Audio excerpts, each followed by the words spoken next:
దాంట్లో కేసీఆర్ గారు ఒక లెటర్ రాసిండ్రు. ఇది 2/10/2020. ఇది కేంద్ర జలవనరుల శాఖ మంత్రి షెకావత్ గారికి ఇది బెట్టు బాబు కేసీఆర్ గారు రాసిన లెటర్. ఇది official document. As a chief minister union water resource మినిస్టర్కు కేసీఆర్ గారు రాసిన లెటర్. దీంట్లో I read out the page number 13.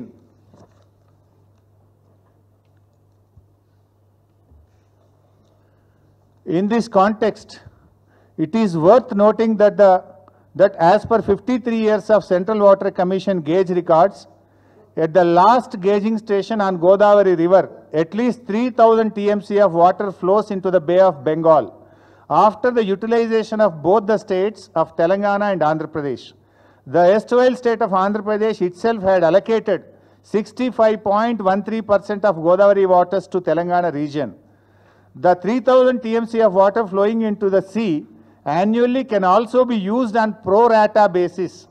Based on the total water requirement for irrigation, industry and drinking water, Telangana will use 1,950 TMC water per year in comparison to the present allocation of 967.15 TMC.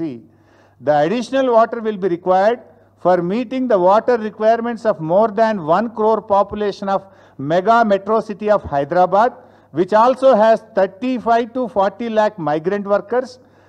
The needs of Hyderabad city are growing due to the expansion of IT and pharma industries and the growth of its urban agglomerations. I request you to include the allocation of water issue raised in this letter as agenda items of the second meeting of Apex Council. So ఇంత స్పష్టంగా కేసీఆర్ గారు గోదావరి నదిలో మాకు 963 టీఎంసీల నీళ్లు కేటాయించారు. అయితే దీని తర్వాత కూడా 3000 టీఎంసీలు సముద్రంలో కలుస్తున్నాయని సెంట్రల్ వాటర్ కమిషన్ లెక్కలు చెబుతున్నాయి. ఆ 3000 టీఎంసీల్లో కూడా ఇదే ప్రోరాటా ప్రకారంగా మాకు 1950 టీఎంసీల నీళ్లు కావాలి. 1950 టీఎంసీలు మాకు కావాలి గోదావరిలో. ఎందుకంటే మా హైదరాబాద్ నగరం 1 కోటి జనాభా ఉంది, 30 లక్షల మంది మైగ్రెంట్ వర్కర్స్ ఉన్నారు. హైదరాబాద్లో పారిశ్రామిక అవసరాలు, తాగునీటి అవసరాలు, భవిష్యత్ అవసరాల దృష్ట్యా గోదావరిలో 1950 టీఎంసీల నీళ్లు ఈ 3000లో మా వాటా.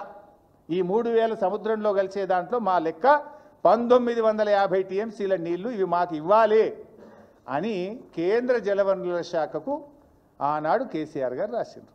అంటే ఇప్పుడు మనకు వస్తున్న 968 కాక మరో 1950 మా లెక్క అని కేసీఆర్ చెప్పిండు.